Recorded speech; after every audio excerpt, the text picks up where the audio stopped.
Начало XVIII века. Это было поистине суровое время. Господь давно не насылал таких суровых испытаний на древнюю землю леков. Жестокий и коварный враг из дома сефевидов уже 200 лет угнетал наш народ. Ширван, Шики, Барда, Генджа, Дербент — все ключевые центры наших предков изнывали под их гнетом. Изрубленные, но не склонившие головы мужчины, искалеченные дети, старики, чьи глаза иссушило горе. И народ восстал. Восстали Мюшкюр, Ширван, Кюра, Цахур, Шики, Генджа, Барда, Джар, Белаканы, Илиссу и Ках. Одиночные и разрозненные силы лезгин, рутулов, цахуров и аварцев громили гарнизоны крепостей и карательные отряды сефевидов. Но силы были неравны. На каждую удачную атаку восставших враг отвечал тотальным террором и истреблением непокорных и их близких. Народ истекал кровью в ожидании своего лидера. И он пришел. Имам, полководец и политический стратег в одном лице. Его звали Хаджи Давуд. Он поднял упавшие знамена, объединил племена и тухумы, сплотил их в единый кулак народной мести. Дал сотням тысяч новую веру. Веру в то, что народ, сотрясавший престолы, в силах скинуть ненавистное иго. Он кинул клич по горам Арана, Ширвана, Лезгистана, Лакии, Кайтага, Дарго и Аваристана. На его зов пришли десятки и десятки тысяч. Их вели Сурхай-хан из Гази-Кумуха, Али-Султан из Цахура, Ахмед-хан из Кайтага, Ибрагим из Кут-Кашена.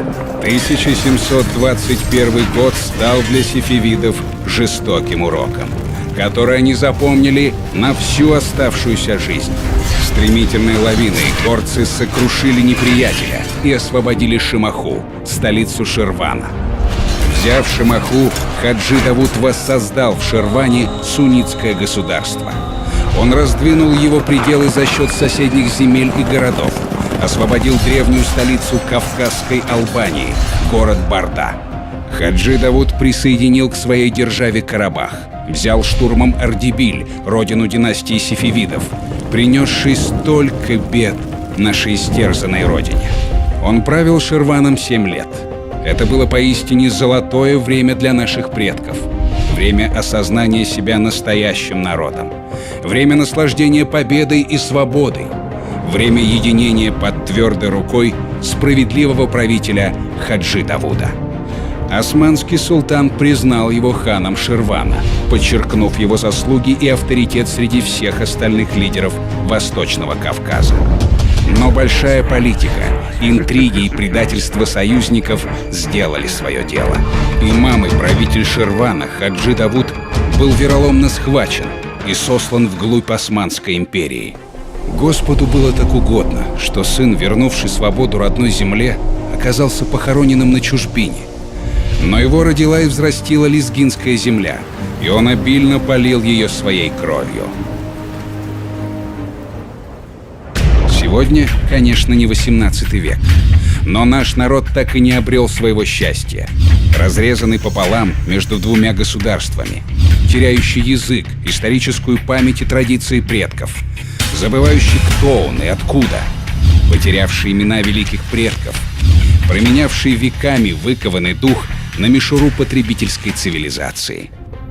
Усилия одиночек-патриотов не могут остановить наступающую деградацию. Нашему народу нужен новый Хаджи Давуд. Хаджи Давуд нового времени, который вновь объединит лезгин перед лицом угроз сегодняшней эпохи. И вполне возможно, что он уже ходит среди нас.